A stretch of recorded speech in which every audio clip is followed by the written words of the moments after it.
Welcome back to the Training Model Podcast. This is episode number 8, and you may have thought that I was going to miss a Monday upload, but that's incorrect. I'm just a little bit late today, so sorry for all those people that enjoy listening first thing on a Monday, start their week off in the best possible way, but just life has been kicking me in the nuts recently, but so I'm a little bit behind on some work, but that's all right. We keep moving forward. We continue to execute on the plan. So we are back, episode number 8. Firstly, I just want to say thank you to everybody that both came to the webinar, but also purchased a ticket for the recording of the Understanding Center of Mass webinar that I ran last Friday. It was a great turnout.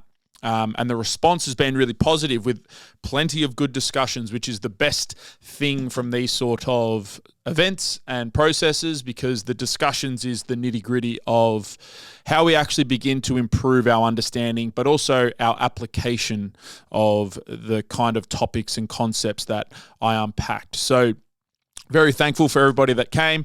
Awesome to hear that it was a great experience, and we're starting to update and change the way we view some of these movement-based principles. So one of the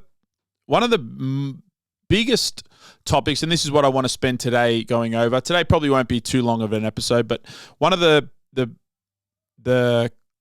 topics that had come up a couple of times, both in the Understanding Center of Mass webinar, but I've also been running one-on-ones with a bunch of young coaches who are looking to understand and better apply these sort of things as well.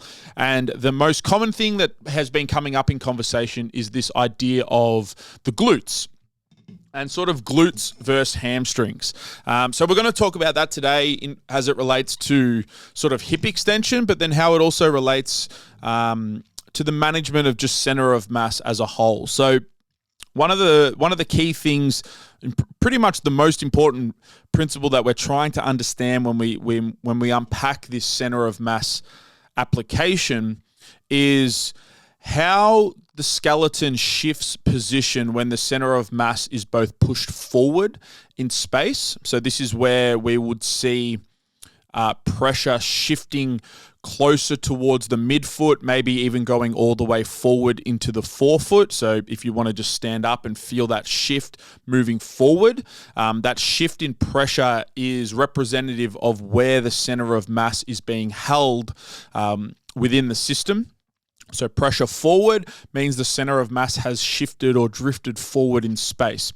And the response from the skeleton of that center of mass, that gravity pull forward, will be a very typical presentation, which a lot of people think about as like an extension-based posture. So from like a PRI standpoint, this would be like a PEC pattern where a lot of the posterior musculature has sort of moved into a position where it is shortened. It's been moved to a shortened position. It doesn't mean that set of musculature, so the common ones would be like the lower back, the erectors, the QLs, the lats, the mid back. It doesn't mean that all of that back musculature has pushed the system forward. It just means that when the skeleton moves into that position, all of that back musculature has actually just moved to a more concentric state. So again, it doesn't mean that it has produced force to get there. It just means that as a response to the skeleton shifting forward, a lot of that musculature has moved to a more concentric position. And one of the key sort of ideas that we unpack, and I like to unpack when we discuss movement, is the length-tension relationship. So the length-tension relationship is the relationship between the length of the muscle, or the length of a muscle, and the available tension, or the amount of tension that can be produced within that position. If anyone has ever seen the length-tension relationship curve, we know that, and this also represents a lot within hypertrophy application and training around musculature, that a muscle that is near its mid-range or mid-shortened range is going to be able to produce a lot of active tension. And the reason for that active tension is because of the sarcomeres within a muscle cell. So we have actin and myosin filaments. We're back into university here, physiology 101. but that sarcomere cross-bridging potential is the highest when we're in a mid-range position. And the reason is because those cross bridges have a lot of potential to actually grab on and create active tension. And this is where people will find that they feel the strongest, or they can create the greatest squeeze and all of that sort of stuff. More than likely is going to be in the mid/shortened range of a muscle belly's resting length. At the other end of the length-tension relationship is our longer muscle lengths. So we'll see an active peak tension in the mid-shortened range, and we see a peak lengthened or passive tension in the lengthened range. And the reason for that is because when a muscle is under stretch, it is still able to produce tension. And that tension now comes from different qualities within the muscle, different proteins. The common one is titin, that gives muscle a little bit of its elastic nature, as well as some neurological or nervous system inputs that provide a little bit of that tension, that lengthened tension potential within a muscle. But we also see this passive increase in tension in more lengthened states. And we sort of see these two peaks of total tension. We have our active peak in our mid-shortened range, and then we have our passive tension peak in the lengthened position of these muscles. So when a center of mass actually shifts forward in space a little bit, and the skeleton is then a response to that, it begins to extend so that we don't fall over.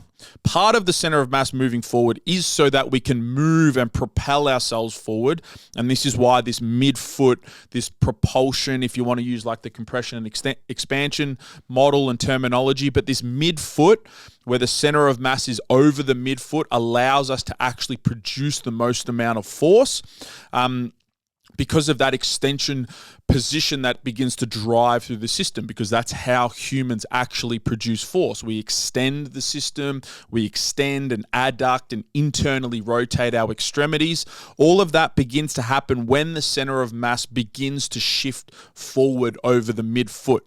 And again, that extension just means that all of the muscles on the backside, again, the QLs, the lats, the mid-back, the erectors, all of those sort of muscles begin to transition to more of their mid-shortened range, which means they can have a lot of active tension within the system. And this is where I believe a lot of people feel tight. They feel tight in their lower backs. The lower back tries to take over because we're shifting all of that musculature towards its active potential. And again, something I said on Instagram this week is that muscle is dumb meat. When it's in a position to produce force, if force is needed to be produced, it will help. It's designed to help and produce force. That's all muscle does. But it's a response to the skeletal position that dictates whether or not that muscle is actually going to begin to produce force and produce tension. So again, skeleton shifts forward, the system begins to extend, we feel pressure transition towards mid or forefoot. A lot of that back musculature is going to start to take over. And this is indicative of a center of mass that has been pushed forward. Some of the joint positions that we may see in this posture are going to be dorsiflexion. We may actually see the foot begin to pronate or flatten down as the weight shifts forward onto the foot, depending on the task that we're doing. The tibia is going to start to move forward in space and begin to close off ankle dorsiflexion. So if we can't actually hit depth, if we can't get the knee forward, there's a good chance that it's already forward and maybe we need to shift this thing back in space. We may actually see the pelvis begin to roll forward over the top of the femur, where we see an anterior pelvic tilt begin to present. Again, it's not a bad thing. I've spoken about this before. It's not a bad thing. It just becomes a problem if it's the only strategy that we have to produce force, which is to roll the pelvis forward and dump the system forward into more extension. If that's the only strategy we have, we may begin to present with some dramas, some dilemmas around the lumbopelvic region as a result of that strategy being used in too many situations. That anterior pelvic tilt is obviously going to close off potential hip flexion. So if the pelvis is rolled forward, it limits the amount of space for our our femur to move up into a hip flexed position. So this is where we may see depth problems within the squats or hip pinching in deeper ranges of hip flexion, things like deadlifts or conventionals, RDLs, deep squats, all of that sort of stuff. And that is just because we've closed off the available joint space because the system has been driven forward. We're probably going to see an increase in lumbar lordosis, a decrease in thoracic kyphosis, the ribs being flared forward, potentially even externally rotating, which then reduces the potential for a good diaphragmatic dissension, if anyone knows what the zone of apposition is. But that zone of apposition has started to be lost because of the skeletal position that the entire system is under. And that is that because we're erect, we're extended, the ribs are forward, we actually lose some of that potential for the diaphragm to descend down into. If we then take it a step further into the upper extremity, as a result of all of that back tension and that mid-back tension, we're actually probably going to see scapula that have been pulled down into retraction and depression and downward rotation. And that then feeds into the arm being pulled behind us into more extension, internal rotation, and adduction. So we're seeing the same sort of presentations at both the lower extremity and the upper extremity as a response to the center of mass being shifted forward in space. And this is why, and again, this is why sometimes a lot of people struggle to get their arms overhead, is because of some of this lat tension, mid-back tension, and this position that the scapula have been driven into as a response of the center of mass that has been pushed forward in space. Because they can't get their arms overhead, because in order to get your arms overhead, this is from Eric Cressy, but the scapula needs to deliver the humerus. So if the scapula can't wrap around the rib cage and move around the rib cage can't come back in space and be retracted and depressed in space. The rib cage can't come back. The scapula can't go forward and around, which means that we're going to struggle to get the arm to move into that position because the scapula delivers the humerus through our action. So we need to get the rib cage back, which is shifting the center of mass back, so that we can actually get the scapula to move up and around the rib cage so we can deliver the arm overhead into reaching patterns and all of that sort of stuff. So this is the typical extended posture that a lot of strength people that push performance in the gym quite often present themselves with. And it's really just a response to trying to produce force, trying to fight gravity, and to push down into the ground. And that is all of that extension that just drives into the system. And one of the comments or one of the topics that kept popping up both in the webinar but also in some of these one-on-ones that I've been taking with people and young coaches looking to increase their understanding of these sort of things is the involvement of the glutes, because the glutes have had a huge amount of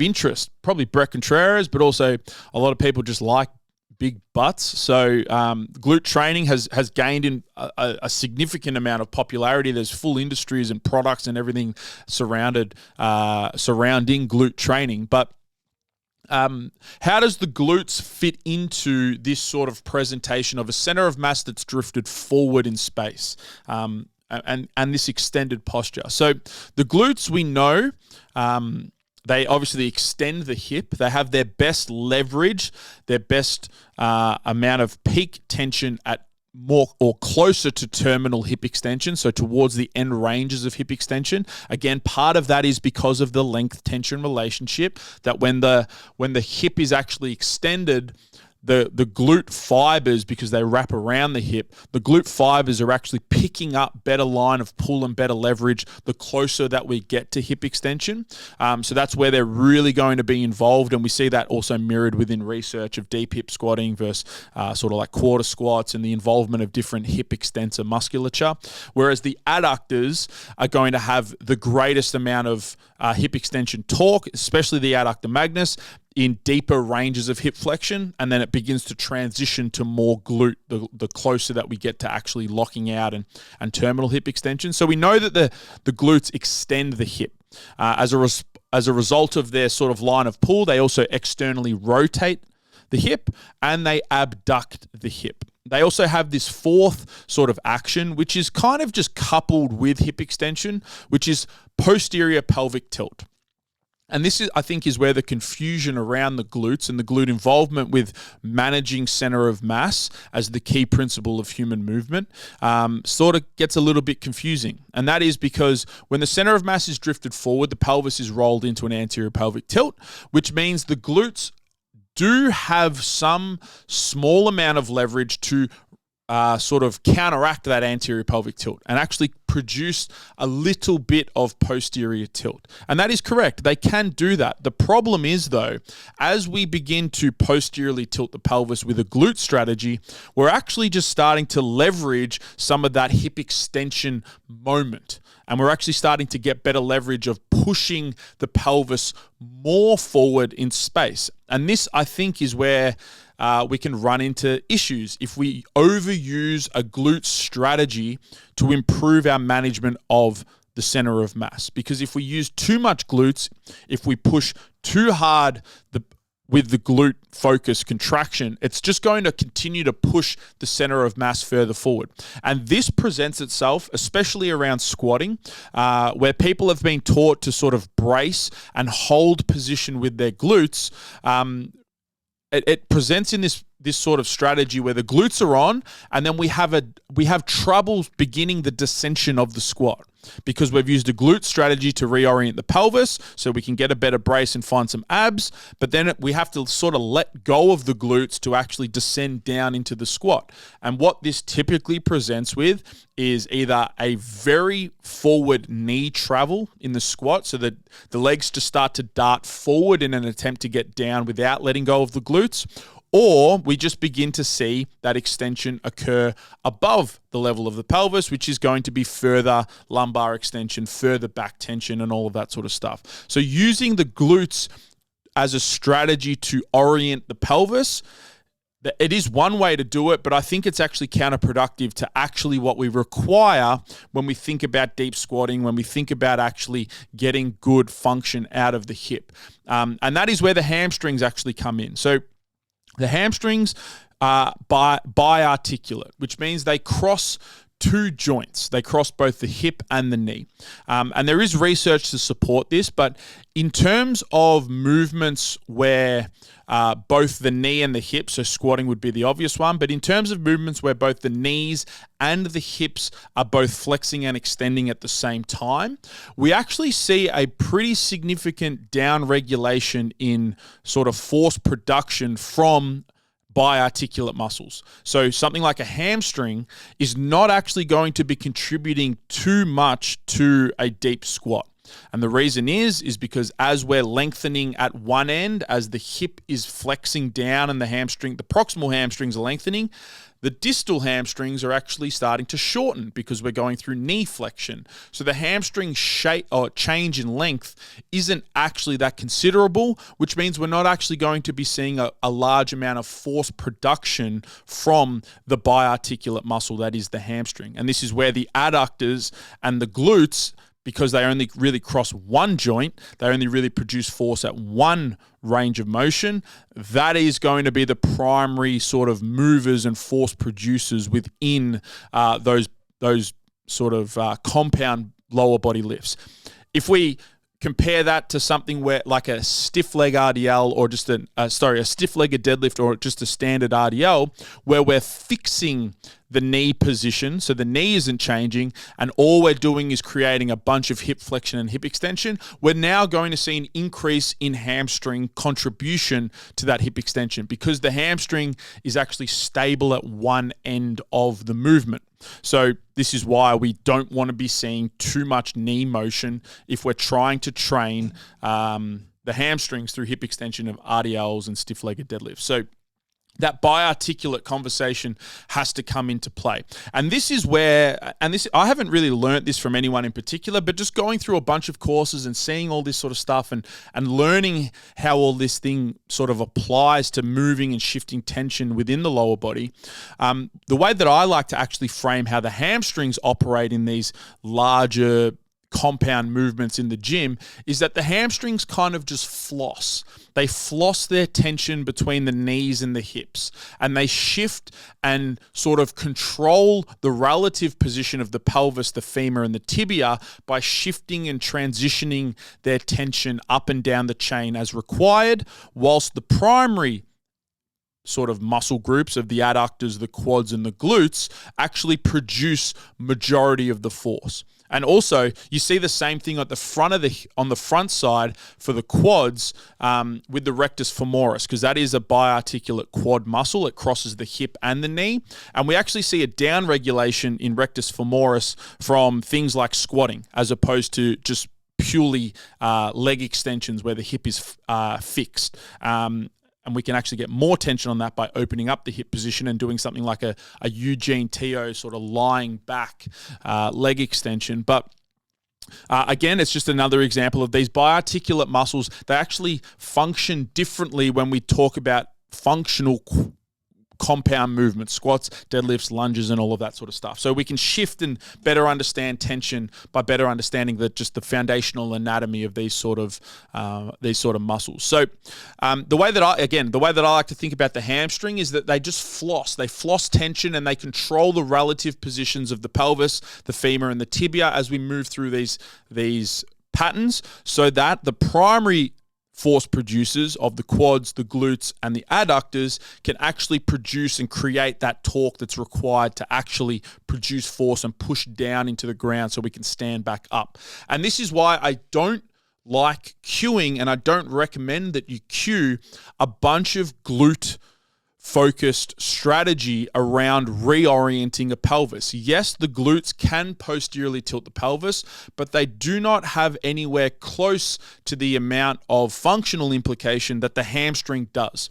And the hamstrings and the ab connection is actually what we need to learn and teach our clients to use so that they can reorient the pelvis, but still use the glutes for what they're designed to do, which is to produce a huge amount of force at late stage hip extension. So it's something that's been coming up quite a lot in the people that I've been helping, and also the conversations around the Center of Mass webinar. So it's been really cool to see that. But the easiest place I think that you can begin to start to help your clients and yourself better understand this hip position and this orientation of the pelvis is just in some very low level drills. I call these low threshold drills, and that is because they're low threshold because the threshold to execute and build awareness is quite low. They're close to the ground, they're unloaded. Things like planks and plank with a reach where you're actually driving your elbows through the floor, trying to round your upper back a little bit, and causing that slight tucking of the pelvis, that shifting of the center of mass backwards, and using more of an ab strategy to control that position is going to be really cool. The important thing with that drill is to make sure that your glutes stay quiet. We're not trying to squeeze your glutes in that reached position. We're actually trying to keep them quiet and consciously try to not use the glutes. And what you may actually begin to feel is that the backside of your legs begin to build tension. Your hamstrings actually begin to orient that tension and that pelvis, with tension themselves. So we're probably going to find some abs and some hamstrings if we don't over cue and over squeeze the glutes in that position. The other very easy strategy for you to begin to learn this sort of stuff is just like in a on your back on the ground in just like a hook lying position, digging the heels down into the ground and actually starting to cue that posterior tilting of the pelvis by driving the heels down into the ground. I've actually had coaches cramp in their hamstrings just doing that slight posterior tuck. And the reason is because we're probably just beginning to find true shortening of those hamstrings in that bottom position. Again, length tension relationship. That's where the most active tension is going to be able to be felt from the hamstrings in that position. So a couple of a couple of things that you can learn there. The next step up would just be going to like a goblet squat, an anterior loaded squat, and again, trying to find that plank position. So reaching the elbows forward in space, driving the center of mass back, finding some abs, and not using your glutes to contribute to the posterior tilt. Again, if we've done this correctly and if we've built good awareness on the ground, you could probably begin to feel some hamstrings in this position too. And then finally, it's just transitioning that into actual squatting positions, whether it be front squats, high bars, or low bars, or anything like that. If we've done a good job in these low threshold drills, you should just be able to reorient your center of mass backwards a little bit, and clean up a lot of those mobility restrictions. The tibia will come back, the foot will begin to supinate in some capacity, the pelvis begins to posteriorly tilt, opening up hip internal rotation and hip flexion. And because we haven't used a glute strategy, it means that we can actually begin to descend the squat quite easily and quite sort of comfortably. It becomes quite an efficient movement when we've reoriented the center of mass using the flexor group. The abs, the hamstrings, and the upper body would be the serratus. So plenty of great conversations around that sort of stuff. I think the easiest place to learn it, if you are in Melbourne and you're keen to do more, just book in for a one-on-one technique session. I've got more and more of them coming in, which has been awesome to see, but I'm here to help if you want to learn how to apply these sort of concepts within your own training and within your own clients. The best place to learn this sort of stuff is generally just in person, feeling and going through the process yourself. So if you are interested in anything like that, I would be keen to jump in for a session with you. But plenty of anatomy chat there right now. The only other thing that I really wanted to talk about is what's coming up for Training Model over the next few weeks, which is I'm nearly at a point where I can begin filming, but my coaching foundation course. So it's just going to be called Training Model, and it's all of the programming, the movement, the principles and models and lenses that I use, and then also coaching applications for actually managing your clients and getting better outcomes with your clients. But all of that is going to be into a short course. There is an early bird offer on right now, which is to save $100 on the course. That will only be available for people on my email list. So if you're interested in jumping in on that, I think the launch date is the 11th of December. So probably about 3 or 4 weeks away from the launch date of that. But with that second course up and running, I will have all of my foundations set within Training Model. So the business foundation course, we have 21 coaches in there now, which is awesome, but that will be set. And then the coaching foundations course will be set. And they're just going to sit there and live there forever as I begin to start to move more in the direction of what I wanted to do with Training Model as a whole, and that is in-person events and all of that sort of stuff to move forward with it for next year. So I'm going to really push my Understanding Movement seminar and try and take it all around Australia and really try to dominate the movement space here in Australia. That's one of my goals for next year. So that coaching foundation course, that Training Model short course, again, if you're on the email list, you can get early bird access, and we've already got a couple of coaches in there, which is awesome. But that early bird access will only be available for those on the Training Model email list. So if you're keen on learning more around the coaching side of things, I'd recommend jumping in there. That's all that I'm going to have for today's episode. As I said, life is kicking me in the nuts at the moment, so I don't have too much available time to designate to this podcast this week, but we will be recording a new one for next week, and I'm going to put out some question boxes throughout the week. So if you are keen on a topic or a conversation that we would like to see unpacked on the Training Model podcast, please shoot me a DM, fill out the form on the podcast on the website, or fill out the question box when I throw it up on Instagram tomorrow. So again, thank you very much. Thank you for being patient with me. I really appreciate everybody for tuning in, everybody that came to the webinar. I think it was awesome. If you've got further questions around any of that sort of stuff, just let me know. I'm here to help, and we'll see you next week.